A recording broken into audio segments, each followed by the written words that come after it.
The SUNLU AMS Lite Heater tries to solve the one glaring downside with the Bambu Lab AMS Lite, and it goes quite a bit further too. In this video, I'll show you what it does and how easy it is to build. Yes, that's right, you have to put it together yourself, but there is a good reason for that. The Bambu Lab AMS Lite is a great way to add multi-filament functionality to your A1 or A1 Mini 3D printer. Up until recently, it was the only way to add multi-filament functionality to these machines, but Bambu Lab have now made it possible to use one of their other, more expensive AMS units if you want to. The main benefits of the other options is that the original AMS keeps your 3D printer filament inside a somewhat sealed box that you can put desiccant in to keep it dry. And the AMS2 Pro not only does the same, but it also has a heater and automated vents to actually dry your filament too. The AMS Lite, on the other hand, doesn't dry your filament, and it doesn't even enclose it while you're printing either. This means that any filament you're printing with is exposed to the atmosphere, and if you live anywhere with any kind of humidity, like me, then your filament will also be exposed to moisture, which, as we know, is not something you want your filament absorbing. The AMS Lite heater from SUNLU aims to fix both of these problems with a heated enclosure that attaches to your AMS Lite. This is a product that a lot of people, including me, have been looking for a long time, ever since the A1 models launched a couple of years ago. I try really hard to keep my filament dry to maintain good quality print finishes, which means anytime I use my A1 or A1 Mini, that the filament that I put on the AMS Lite for any length of time has to go back into a filament dryer afterwards for a number of hours before I seal it back up and put it away. This is time consuming and annoying, and often means that I'll just use another printer that doesn't need me to expose the filament instead. Anyone who doesn't have this option, however, is stuck cycling their filament through a dryer every time they print if they want to store their filament dry and ready to use in the best possible condition. Now, I should just say, if you have an A-series printer from Bambu Lab, but no AMS at all, and you want to add multi-filament compatibility, and you want your filament enclosed with the ability to dry it, you do have the option of just buying the AMS2 Pro. However, as you also have to buy the AMS hub to use it with an A-series printer, it actually currently works out cheaper to buy the AMS Lite and the SUNLU AMS Lite Heater. The AMS2 Pro also doesn't let you dry while printing like the SUNLU heater does.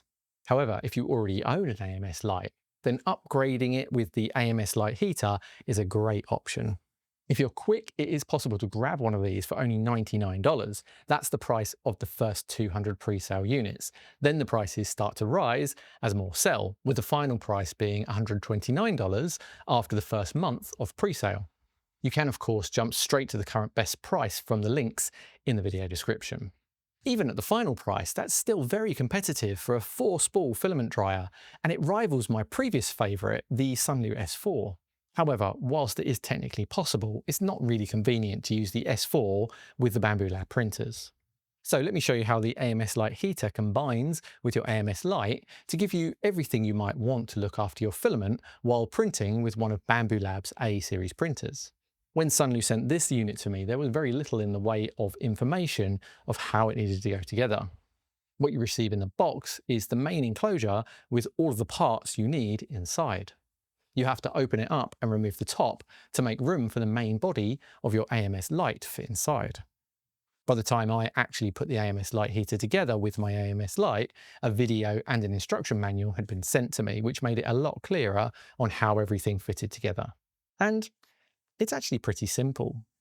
You unscrew the stand from the AMS Lite, feed the cable through a hole in the SUNLU unit's casing, and sit the body down into the middle slot. A grommet then goes around the cable to seal it in, and then you unscrew the 4 screws that hold the filament feeders on the top. In the AMS heater top cover, there are 2 removable sections which you unscrew and remove for fitting. These sections fit between the top filament feeder section of the AMS and the main body. It was a little fiddly to hold the 3 parts at the same time, but if I'd paid more attention when watching the video, I would have seen that there is a bit of a technique to it. Once you have these parts in place, you simply use the fasteners provided to screw everything together. The upper section of the enclosure then fits over the top and screws to the already fitted flanges. All that's left to do is plug in the wires for the vent ports, clip on the wiring cover, and then plug it into the power and into your 3D printer. It doesn't actually have to be plugged into your printer or for the printer to be on to work. All of the drying functions are completely independent from the printer's controls. Once powered on, you have some basic options on the display. You can simply select one of the pre-configured filament presets or edit each individual setting yourself. The display shows you the actual temperature inside, the target temperature it's trying to hit, the internal relative humidity, and there's a timer to show you how long your filament will be drying for. What I love about Sunlu is that they're constantly trying to improve their products to provide the best possible filament solutions. Years ago, the very first filament dryer I bought was the Sunlu S1. I was very critical of Sunlu's first filament dryer and saw many areas where it could be improved, which I did myself with modifications. I made a couple of videos about how I improved the S1 by adding a way to purge the damp air at regular intervals, and I showed how that dramatically improved the drying performance. Just like the Bambu Lab AMS2 Pro and some other filament dryers, this latest Sunlu dryer now also has a form of this feature. There are two ports on the top that open to let the damp air out while drying, and then shut when the drying is completed to prevent any moisture re-entering the enclosure. There are also a couple of fans that circulate the hot air when drying to ensure an even heat around your filament, which is another feature users used to add themselves to make dryers more efficient. The SUNLU AMS Lite Heater doesn't just dry your filament when you tell it to. It can also monitor the humidity and turn itself on automatically and run until the humidity has been reduced to an acceptable level. This way, it can constantly maintain an ideal environment for the filament you're using. When you select the RH mode, you can choose between different humidity levels from 25 to 50%. But let's face it, you're just going to set it on the minimum and never change it. The AMS Lite heater's maximum temperature is 70 degrees, which is good enough to dry all of the filaments you're likely to print with on your A-series printer, such as PLA, PETG, TPU, ABS, ASA, and potentially some PA and PC filaments. That 70 degrees is also 5 degrees hotter than the Bambu Lab AMS2 Pro can reach. The Sunlu model can also continue drying while you're printing, unlike the Bambu Lab AMS units. Bambu Lab told me that they don't allow drying while printing, as they believe that warm filament may get damaged as it passes through the filament feeder gears as it's fed to the printer. This, they say, is because warm filament is softer and more easily squashed by the gears. It makes sense, and if that is the case, then the Sunlu AMS heater will have this issue. However, I haven't yet seen any evidence of this myself, but it's probably worth keeping an eye on. Your filament is loaded through one of the bottom hinge side doors, which each house one of the two heater units that pull air in from the top and expel heated air out of the bottom. Coupled with the circulating fans, these heaters do a good job of moving the heat everywhere around the enclosure rather than giving you potential filament melting hotspots like some other dryers do. With the way the original AMS Lite is integrated into Sunlu's unit, you don't lose any of the standard functionality like filament feeding and RFID tag reading.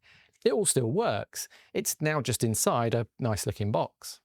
I really like the way Sunlu have used materials and shapes to not only reduce the air volume inside the enclosure, but their choices also make this look like something Bambu Lab might have made themselves as an AMS option. The AMS Lite heater is also a lot more stable than the AMS Lite on its own, so it's not going to get pulled over with rapid print movements like the standard unit sometimes can. So what about negatives? I really like this heater because it genuinely fixes a problem I've had with these printers for a couple of years now. However, it's not absolutely perfect. First off, it does take up a bit more room. Whilst it does have a lower profile than the AMS Lite, sitting next to your printer, it adds about 50mm or 2 inches to the width you need on a bench or tabletop. Also, many A1 owners mount their AMS Lites to the top of the printer's frame, which I doubt you're going to want to do with the whole heater unit, as the weight would likely be too much without additional support of some kind. As you need access to both sides for filament loading, you also have to slide the enclosure side to side to open each door, which actually means you need even more room next to your printer or wherever you put it. I think the whole unit goes together very well and everything feels well made. The only criticism I have with the build quality is that there's no door seal, and it sort of looks like they plan to add one. Mine is a pre-production unit, and I would like to see a door seal on production units. I'll be looking into adding door seals to this unit, otherwise closing those ports isn't going to be all that effective when the damp air can still get around the doors. There's also potential for another upgrade that I'd like to see SUNLU include, even if it's just a print file. In between the filament spools and next to the heaters, there's a lovely big space for a desiccant container. A couple of big tubs of desiccant would really help with the drying efficiency, and it would help keep the relative humidity down too, reducing the time the heaters need to run and saving you on your energy bills.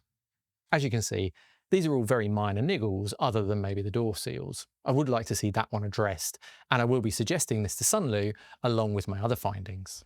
I really like this product, and it's another 3D printing problem solved for me. If you want to grab the best possible price on the AMS Lite heater, you may have to pre-order, but the sooner you do that, the better price you'll get. Remember, you can jump straight to that pricing with the links below. Thanks for watching, and I'll see you in the next one.